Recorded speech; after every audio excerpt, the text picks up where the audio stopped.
I get into this video, if you need protein powder, energy drinks, omega-3s, fiber powder, all the great organic items to help you with your health, I suggest you tap in with Kami Sutra. Look, my favorite is the chocolate protein powder. Man, look, this right here get me through my day. Early on in the morning, I need it. I feel like this is better than coffee and whatever we be drinking every morning. But this right here, this chocolate protein shake gets me going early. I like to have it with bananas and strawberries, and I mix this with it, and it's the perfect combination. But yeah, guys, look, I suggest y'all tap in with Kami Sutra ASAP. Look, listen to this video. What's the word, world? My name is Ryan Williams, man. King Kami for those of y'all who know me for the music, man. Look, I just wanted to come put you on notice if you didn't know, and if you did know, let this serve as a reminder. Kami Sutra, I own that. That's the health and wellness business in the e-commerce space where I provide a vast selection of clean, high-quality vitamins and supplements, man. All organic. From multivitamins, from men, women, and children, gummies and tablets, to CoQ10, supports your heart health. Omega-3s provide the fatty acids your body doesn't naturally produce to support your brain and your heart health. Fiber powder, super green powder, another source of fiber to support digestion and your gut health. Protein powder, so fire, you know what I'm saying? Immunity tablets and immunity shots. If you're in a rush, throw it in a bottle of water and go. If you do energy drinks, we got those too. No crash involved. I'm not gonna hold you. You dig me. And a host of other things, man. Ashwagandha, prostate vitamins, menstrual cycle vitamins. You name it, we probably got it, man. If you're trying to build muscle, if you're trying to shed weight, if you're trying to support nutrient deficiencies in your body, or just support enhancing your bodily systems, your bodily functions, you know what I'm saying? Tap in with me, man. I probably got what you need, man. Look, as much as I want people associated with me to grow spiritually, I also want to make sure we are staying on top of our health together. You feel me? Hey, when you feel good, you feel good. Feel me? Let me get you right. Lock in. Hey, man, say what you want to say, man, but this is Ty Talks. I'm your host, Tyran Daves, and I'll be breaking down some topics in the world of sports, debates, hot takes, and all the moments to keep the game talking. Remember, like, share, subscribe. The Ty Talks podcast one. All right, guys. Been a couple days, this storm and all this, going through all the motions and whatever. But look, the 2011 regular season MVP, the youngest MVP ever, Derrick Rose, has finally had his jersey retired. Man, look, this right here is something that's probably one of the best things. Derrick Rose was the rose that never blossomed. Unfortunately, against the Sixers in 2012, he tore his ACL and he mentally never recovered from that. Everybody blames Tom Thibodeau. This is what Derrick Rose had to say about the situation. He said, I know a lot of people don't like Tibbs because they look at Tibbs at the injury part, but I'm here to say, fuck that. Everybody know this injury occurred at 1:22, left in the fourth quarter against the Sixers when they were up. The Bulls was up 99-87. Derrick Rose tore his ACL in 2012, and he just never fully recovered from it. This would have been one of the greatest point guards of all time. I don't think there's no MVP that's not a Hall of Famer. So he probably is going to end up making a Hall of Fame just because of that. And he kept having a decent career. He didn't quit after all these injuries and just gave up. He actually went to the Knicks, went to the Timberwolves. He dropped 50 points on the Timberwolves. Derrick Rose had a decent career. So do I think Derrick Rose is a Hall of Famer? Yes. There's no MVPs that's not a Hall of Famer. So I can't wait to see him actually go into the Hall of Fame. I'm so happy that he's got his jersey retired. And I think that was the best decision. But, yeah, guys, look, I'm going to ask y'all, do y'all think Derrick Rose is a Hall of Famer? Y'all let me know because I think Derrick Rose is most definitely a Hall of Famer for sure. All right, next, the Hornets, man, look, they are shocking a lot of people, man. Right now, they're the 12th seed. when LaMelo, Musa, Khan, Bridges, and Brandon Miller all on the same court this year, the Hornets are 7-1. And they have been shocking me lately. They have been winning games you wouldn't think they would win. They beat OKC. They've been playing hard. They got 4 players almost averaging 20. Miles Bridges is averaging 20. Brandon Miller is averaging 20. LaMelo's averaging 19. Khan averaging 19. That's their big 4 for sure. Like I told you, when all 5 of them is on the court, including Musa, they are 7-1. Right now, they're the 12th seed.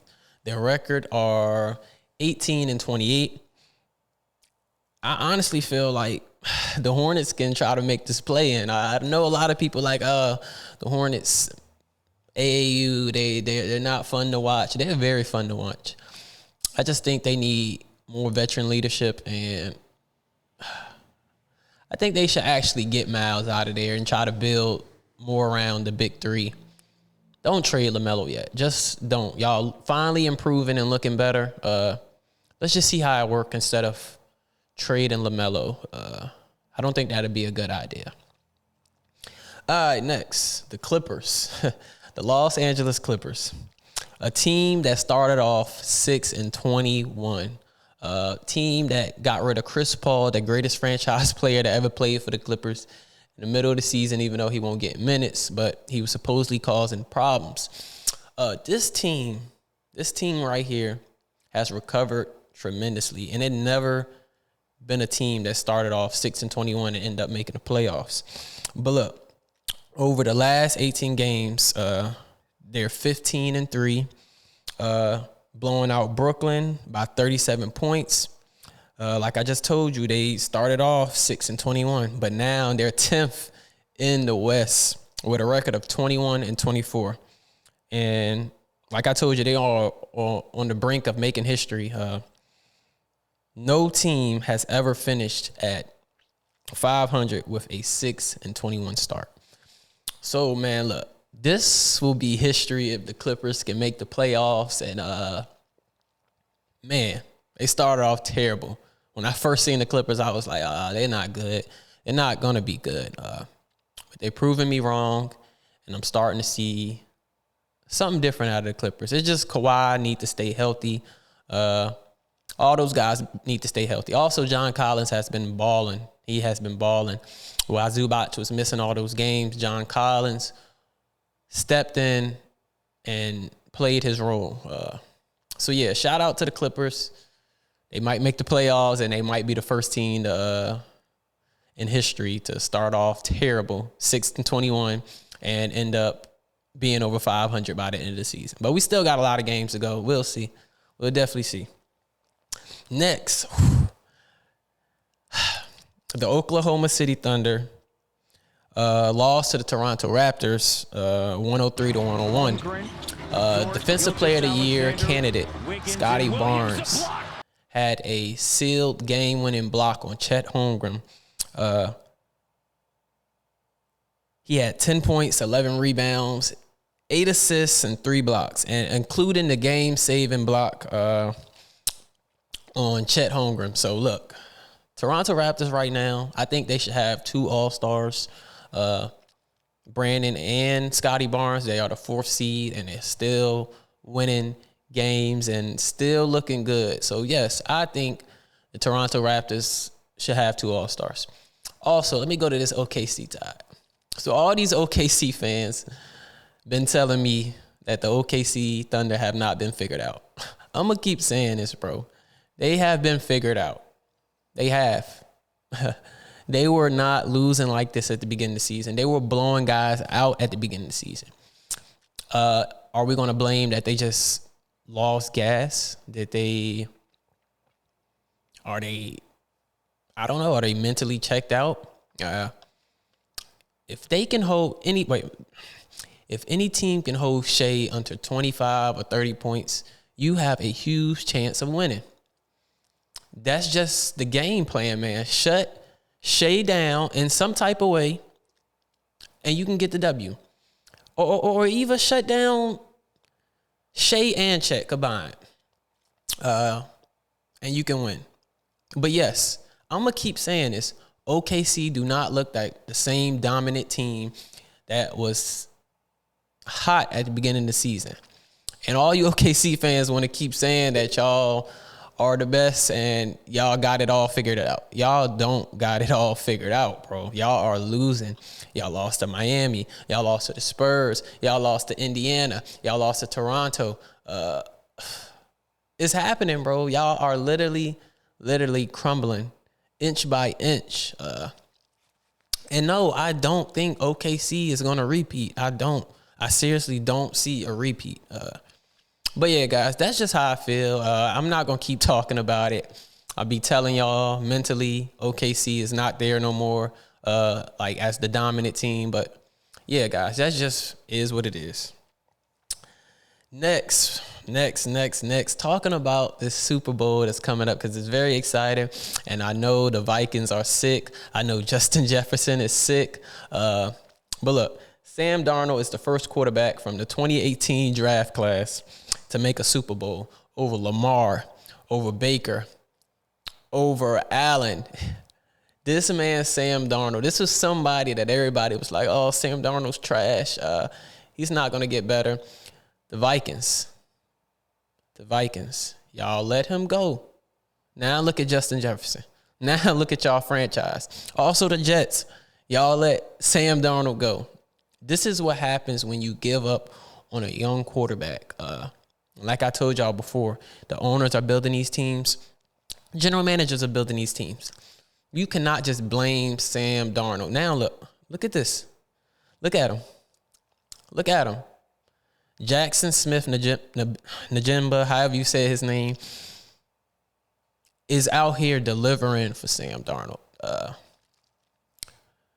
It's like a totally different Sam Darnold. Put him in a totally different situation, and he's a totally different player.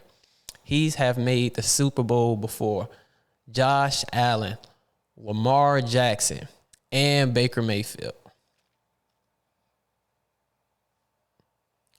You know what I'm saying? Like y'all gotta be real with yourself sometimes. Stop blaming these players. Give them some chance, and we'll see. Also, Drake May is making a Super Bowl for Lamar Jackson. Drake May is going to the Super Bowl before Josh Allen, Lamar Jackson, Justin Herbert, Dak Prescott, and Trevor Lawrence. You got to have a good team, man. You have to have a good team. It's never single-handedly the quarterback's fault. You have to have a good team. You have to have somebody to protect him. You have to have a good O-line. You got to have a good defense. You have to have good wide receivers. You have to have good team chemistry. You have to have the good running backs. You got to have good team chemistry completely. The whole team has to be good if you want to get to where you want to go. It's never always the quarterback's fault. So, yeah, guys, we got the Seahawks versus the Patriots in the Super Bowl. Look, guys, who do you have winning? Do you have Sam Darnold and the Seahawks winning? Or do you have Drake May and the New England Patriots winning the championship, winning the Super Bowl? So, y'all let me know who y'all got winning the Super Bowl, Patriots or Seahawks. All right, guys, next. WWE. You know I got to talk about it. We have the Royal Rumble coming up this weekend. And I just want to talk about AJ and Shinsuke Nakamura's match first. First of all, that match was way better than a WrestleMania match. Triple H did a way better job than what Vince did. I thought if this was one of AJ's retirement tour matches, this was one of the best matches to start with. But yeah, I love AJ versus Shinsuke. I thought it was way better than a WrestleMania match. And yeah, next also, Jade Cargill. She needs to be in a match ASAP. She needs to have some more championship match ASAP because I'm not gonna keep defending her. I know it's not her fault, not at all. It's who booking the show and whatever. But we need to see more competitors, more high-class competitors. She should have faced Charlotte or somebody by now. Alexa Bliss or somebody by now. But yeah, man, we just need more competitors for Jade Cargill. I love her. I think she is one of the future. I just need to see more competition for her, for sure. Next, also, who's winning, Sammy or Drew McIntyre? Because people got Drew McIntyre being a transitional champion. I just don't see it, but it has happened in his past being a transitional champion. So if Sammy wins, I wouldn't be shocked. I don't know if they doing all this just for Sammy to lose. I just don't see it. I really do not see them doing all this just for Sammy to lose. So Sammy versus Drew. First of all, who y'all got winning? Sami Zayn or Drew McIntyre at the Royal Rumble? Next, also, look. The Royal Rumble is coming up, and you know there got to be a men's winner, and it has to be a women's winner. Who do y'all have winning the Royal Rumble this year in Saudi Arabia?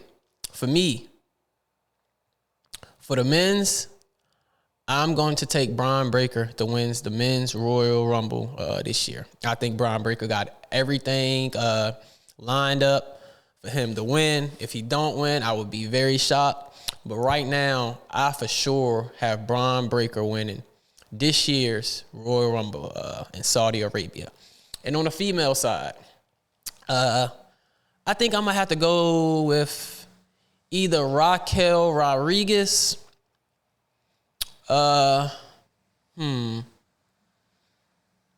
Either Raquel Rodriguez or Roxanne Perez. I'm going to go with those two to win the Royal Rumble. So between Roxanne and Raquel, we'll see. But those are the two that I choose to win the Royal Rumble. But yeah, guys, look. Like, share, subscribe to Tide Talks Podcast 1. More content. Peace out.